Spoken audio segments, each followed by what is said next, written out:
கிறிஸ்துக்குள் பிரியமானவர்களே, உங்கள் அனைவருக்கும் இயேசுவின் நாமத்தினாலே உங்களுக்கு நன்றி சொல்லுகிறேன். இந்த நாளில் நம்மோடு கூட பேசுகிற வார்த்தை சங்கீதத்திலே சொல்லுகிறது, நீ ஜீவனுள்ள நாளெல்லாம் நன்மையும் கிருபையும் உன்னை தொடரும், நீ கர்த்தருடைய வீட்டிலே நீடித்த நாட்களாய் நிலைத்திருப்பாய். இந்த வருடத்துல பாருங்க, ஆரம்பத்திலிருந்து துவக்கத்திலிருந்து இந்த முடிகிற வரை நம்ம நல்ல ஜீவனமாய் நல்ல காத்து கொண்டிருக்கிறார். பாருங்க, அநேக இடங்கள்ல இந்த மாதத்துல டிசம்பர் மாதத்துல பார்த்தீங்கன்னா அநேக விபத்துகள் நடந்து கொண்டிருக்கிறது.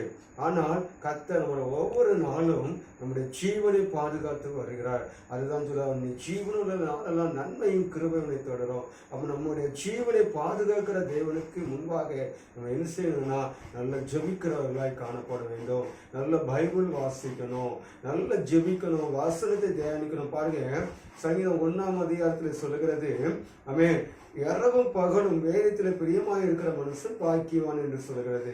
அப்ப நம்ம பாக்கியவர்களாய் நம்ம ஜீவனை காத்து கொள்ள வேண்டுமானால் நம்ம என்ன செய்யணும்? ஆண்டவரோடு கூட நம்ம செஞ்சிருக்க வேண்டும், ஆண்டவரோடு கூட நம்ம கடந்து செல்ல வேண்டும். அப்பொழுது நம்மளை என்ன செய்வார்?